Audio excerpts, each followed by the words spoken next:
She was an odd child, one who all the others loved to target, to attack. After all, she was easy pickings. A 16-year-old who still carried a doll? How could they not make fun of her? Her frizzy brown hair, bony face, and mild odor all begged to be commented on.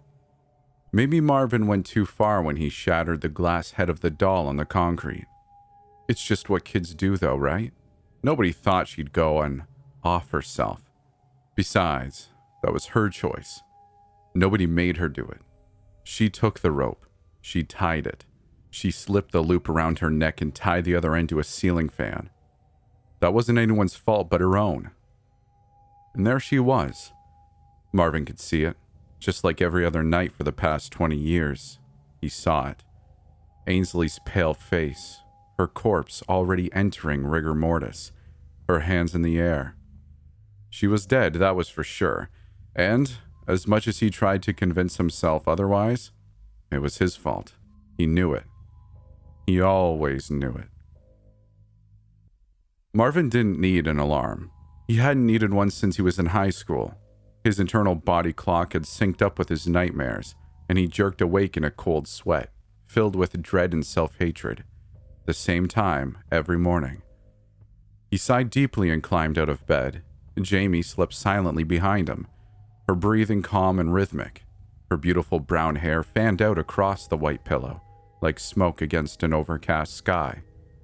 No, how Marvin envied the ability to sleep so calmly. And just like every morning, Marvin showered, shaved, and changed before 6 o'clock. He had an hour before the kids had to wake up for school, and an hour and a half before heading to work. At 6:45, Marvin would wake up his wife so that she could get ready to bring Ainsley and Jordan to the elementary school before getting herself to the high school to teach. Marvin sat down at the table for his daily cup of coffee, almost black, but with a tablespoon of creamer, and turned CNN on the television, which was positioned so that it was visible from the kitchen. He always switched between CNN, Fox, and MSNBC to get the very best variety of views and information. He preferred to formulate his own opinions, thank you very much. He placed the remote control at a 90-degree angle with the edge of the table and leaned back in his chair. A sudden presence in the corner of Marvin's left eye distracted him. This was not a normal occurrence. He turned to the doorway into the foyer to see his 10-year-old daughter standing there. Her brown hair was a disheveled mess, and she still wore her wrinkled pajamas, which Marvin had so passionately ironed. She stared at him blankly, as if she didn't really register what she was staring at. "Ainsley, you're up early." Marvin lifted the remote and pressed mute. "It's been a while since I've felt flesh," she said. Marvin's interests were piqued. He tilted his head and scratched his chin. "I'm sorry, what was that, baby?" "I said it's been so long since I felt flesh, you stupid cocksucker." Ainsley's voice had changed. It was as if there were two voices coming from her throat, as opposed to only one. Marvin gasped. "Ainsley!" Marvin exclaimed. "That's my name, asshole. You named your little girl after me. That's cute." Named Mai. Marvin thought for a moment, and suddenly his blood went cold. He looked closely at his daughter. Her eyes had gone jet black, every square inch of them, from the pupil to the whites. "Wait, are you?" Ainsley started screaming and laughing. Her arms shot out to the sides and her face jerked towards the ceiling. The two noises were overlaid, the screaming in daughter's soft, innocent voice and the laughter in the cold, deeper tone. And then she fell silent and collapsed. And Marvin was a quick man, having been an athlete most of his childhood, and in parenting situations like these, it helped him immensely. He shot forward and caught his daughter before she hit the ground. She was unconscious, as if she had been sleeping the whole time. In fact, she was probably just sleepwalking. That was it. That had to be it. She had somehow heard about the old Ainsley, even if just for a fleeting moment at school, or overhearing a phone conversation between Marvin and his therapist, and internalized it. It had come out in a dream. That was all. Marvin brought Ainsley back up into her bedroom and tucked her in once more. He would wake her up when it was time for school. Once he was back downstairs, ready to resume his morning schedule, the phone began to ring. Anxiety shot through Marvin. His routine was already thrown off. Did he really have time to answer a call? Of course he did. It could be anyone. It could be the police. It could be his mother. It could be the hospital. It could be the police calling to tell him his mother is in the hospital. With a reluctant sigh, he walked over to the kitchen counter. "Cunningham residence," he said in a calm, professional tone. Was it shaking? It might be shaking.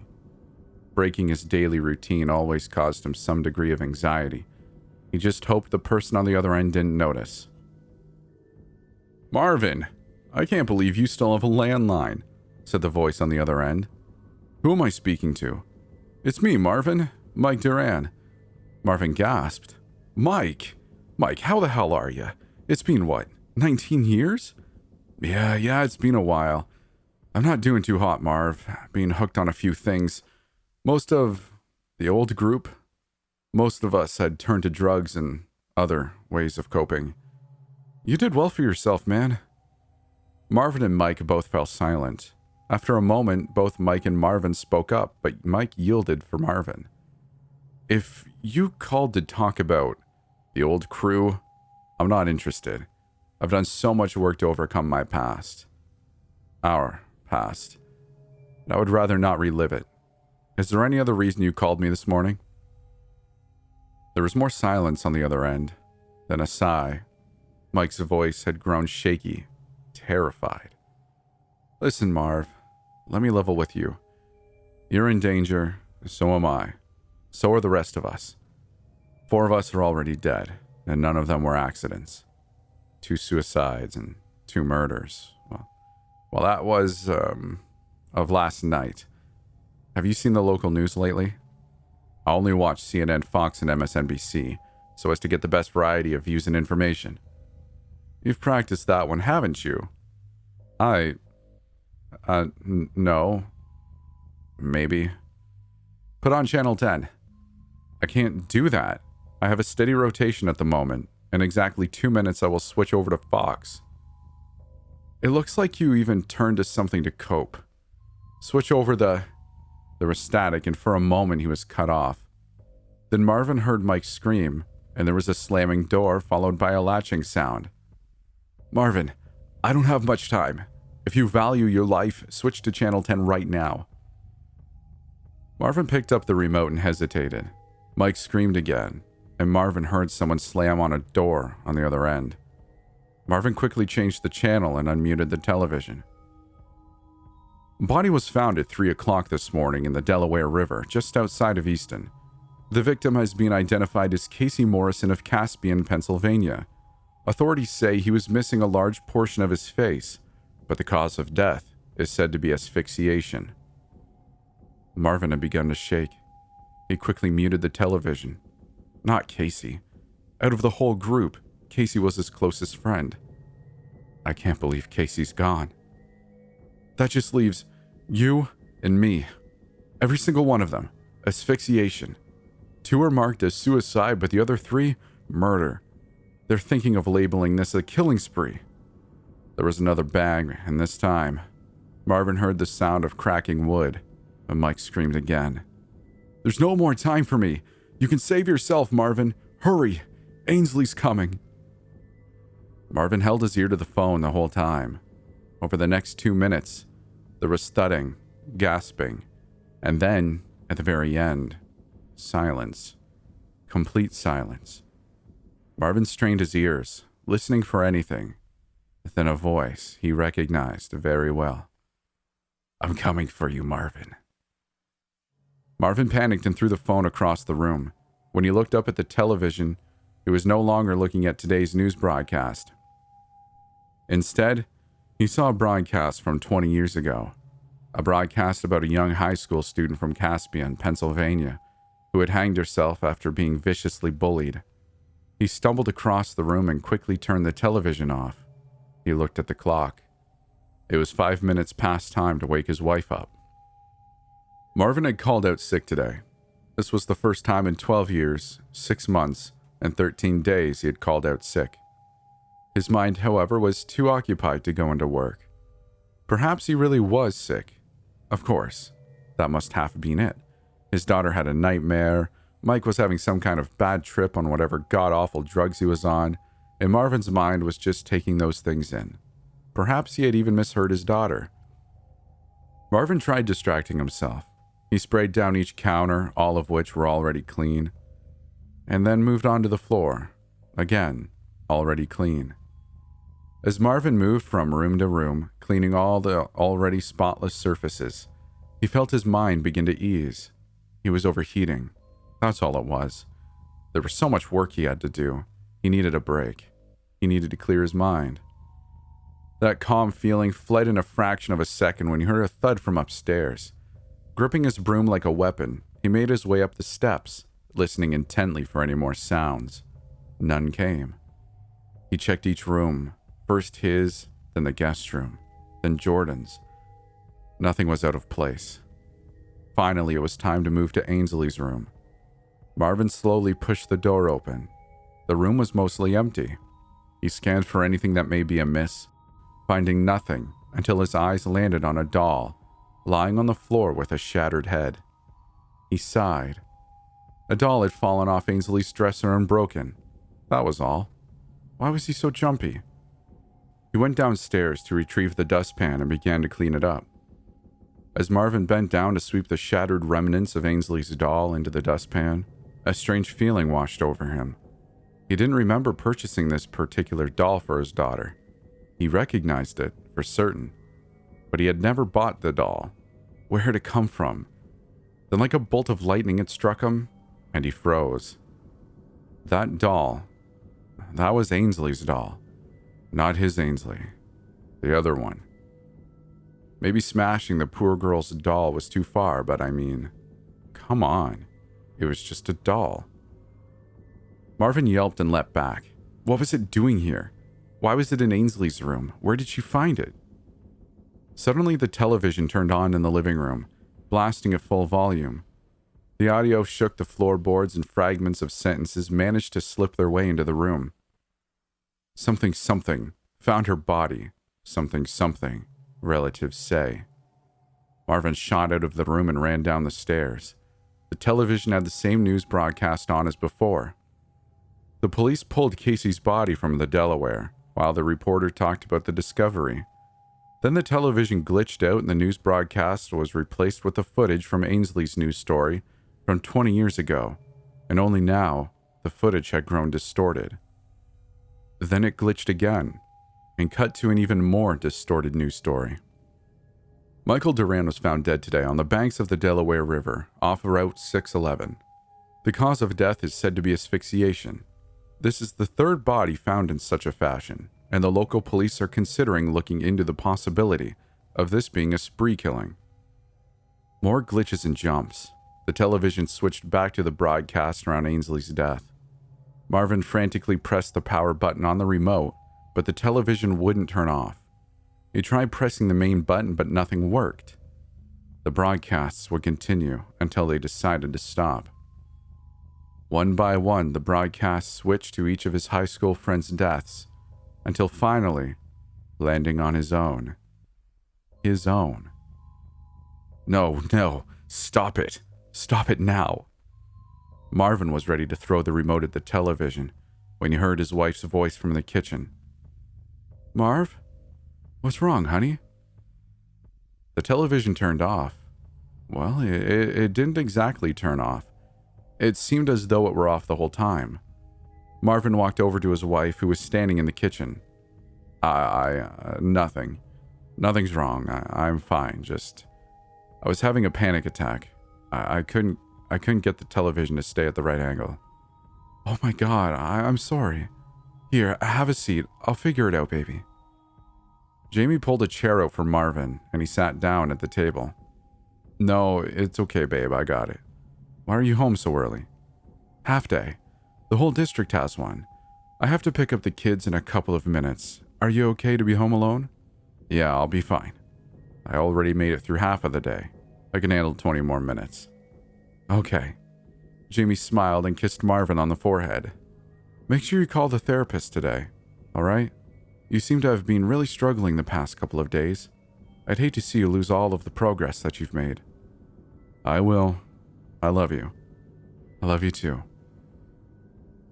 Once Jamie had left, Marvin ran up the stairs. He threw open Ainsley's bedroom door. The broom still lay on the floor where he had dropped it, but the doll was gone. Marvin searched the room. Dolls don't vanish. Nothing vanishes. That's not how things work. He opened the top drawer of his daughter's dresser and instead of finding a doll, found a stack of used multicolor construction paper. He pulled the top sheet out. It was a red sheet depicting a crudely drawn stick figure, hanged by the neck with a brown rope. Text above the stick figure read, Daddy.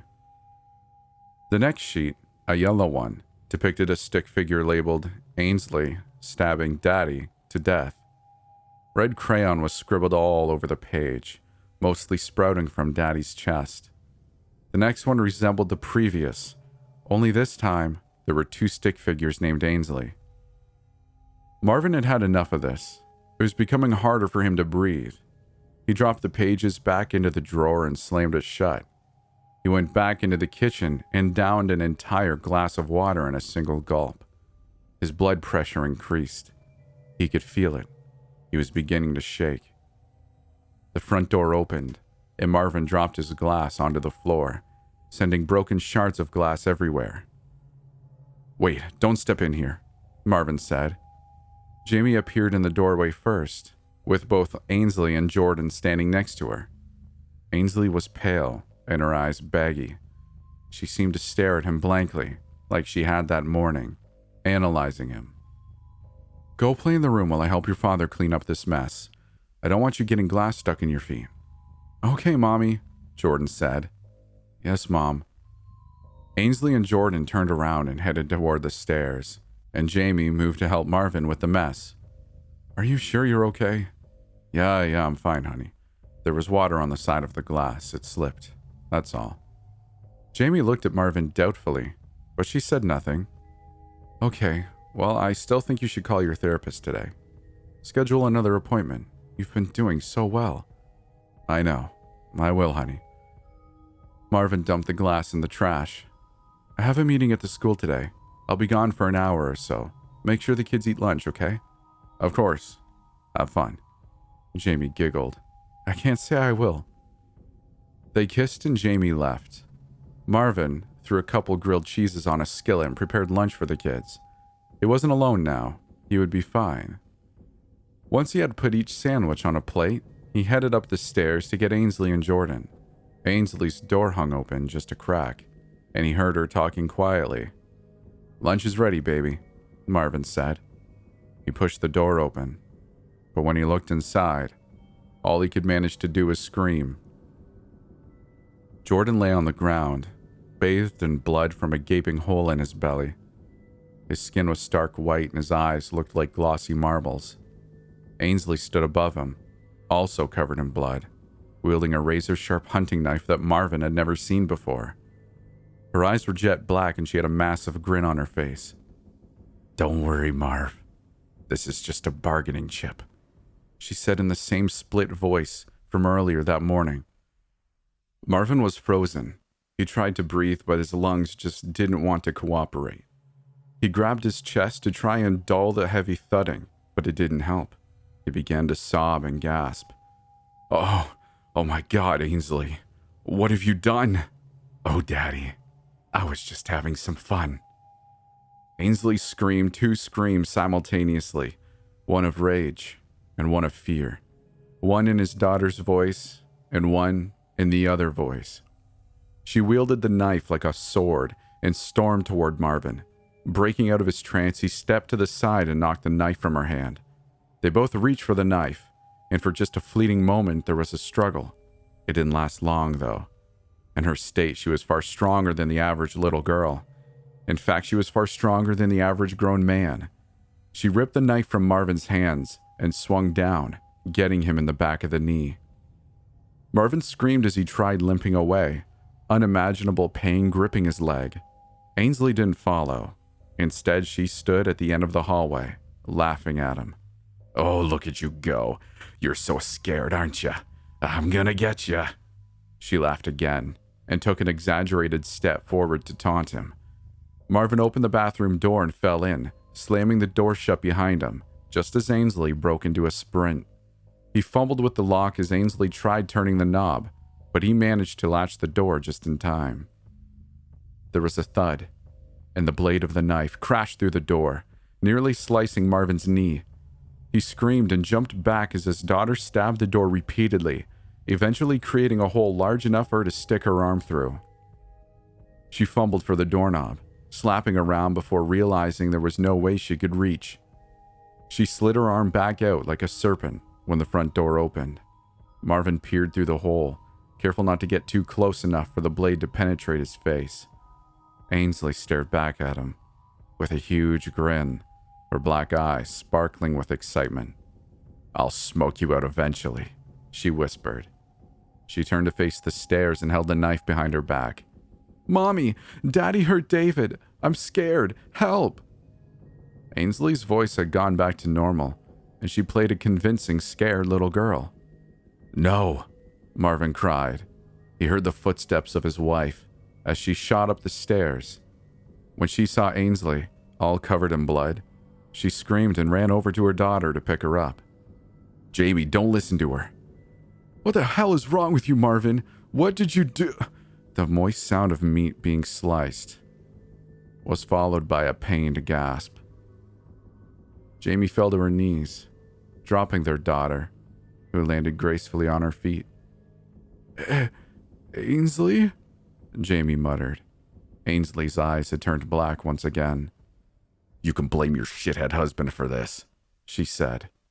She thrust the knife into her mother's belly, sending glimmering crimson blood spraying all over her clothes, striking a bold contrast to the brownish blood of her brother. Then she lifted the knife and slid it across her mother's throat.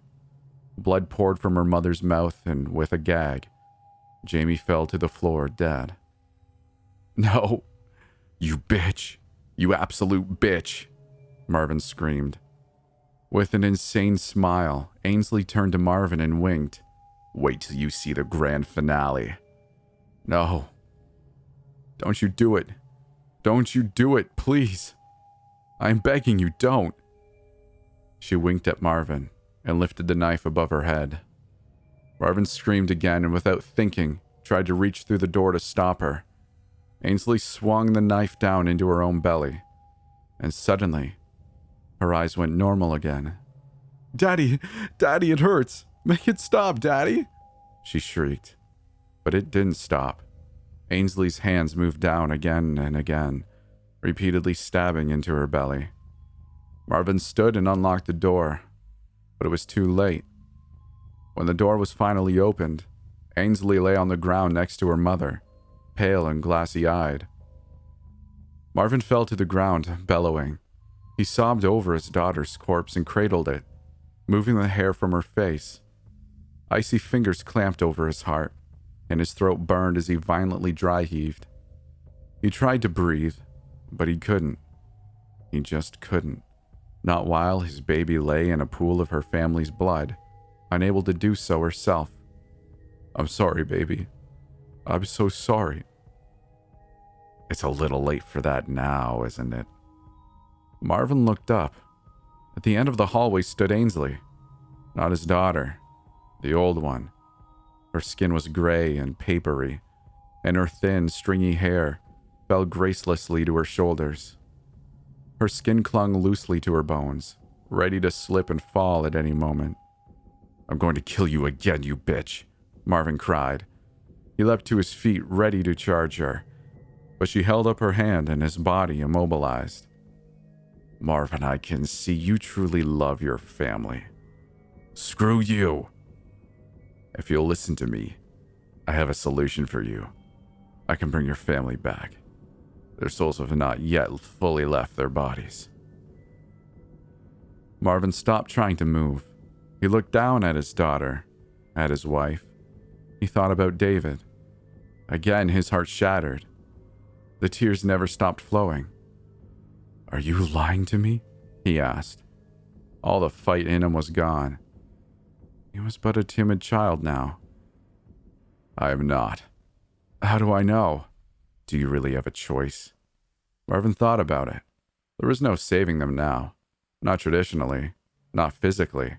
He shook his head. I'll do it. Ainsley smirked. Smart man. She lowered her hand, and Marvin was released. He trembled all over, and his legs went numb. To prevent himself from falling over, he leaned against the wall. Promise me you'll bring them back. On my grave. Now follow me. Marvin followed Ainsley down the stairs and out the back door. In the center of his backyard, an oak tree towered over the house, casting cool shade over the house. One dead branch stood out amongst the others, jutting out at an odd angle and swooping low as if ducking beneath the green leaves the other branches boasted.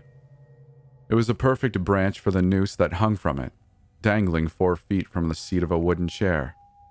I have to die? It's the only way, Ainsley said. Her smirk never faded. You will end your life today. Investigators will blame you for the murders and rule that the final death was a suicide. You were so racked with guilt that you killed all of the guilty parties in my own death, and then yourself. Marvin climbed up on the chair and slipped the noose around his neck. I truly was. I had nightmares about you every night for the past 20 years. I hated myself. Every second of every day I thought about what I had done wrong. I even named my daughter after you. But now I realize what an evil bitch you were, and I think you deserve to die. You deserved all of the hate we gave you. Ainsley chuckled. That's okay. At the end of it all, I won. She kicked the chair out from beneath Marvin, and with a single loud crack, he was dead. Jamie woke up peacefully to sunlight landing on her eyelids. She looked over at the clock. Marvin was late in waking her up by nearly 20 minutes. That was so unlike him. A sharp, faint pain nagged at a small spot on her back. Rubbing it, she felt a hole in the back of her shirt. It must have been eaten by moths. She had somehow not noticed upon putting it on. When she pulled the blankets off herself, she noticed another hole in her shirt, right over her belly button. Brown stains caked the edges of the frayed hole. She groaned and changed out of her clothes. This was her favorite shirt.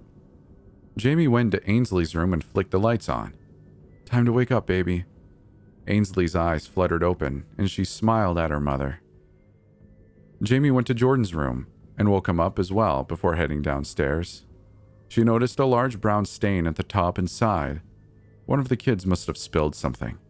In fact, that was probably what had kept Marvin from awaking her.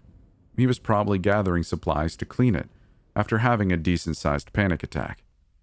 Whatever happened to that poor man years ago that made him like this, Jamie may never know. There was no coffee brewing in the kitchen. Jamie sighed. She'd just have to pick some up on the way to work. A cold breeze sent goosebumps up Jamie's arms, and she shivered.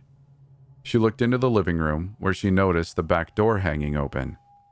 She walked over to close it, but when her eyes landed on the large oak tree in the backyard, she screamed. She screamed louder and longer than she had in her entire life.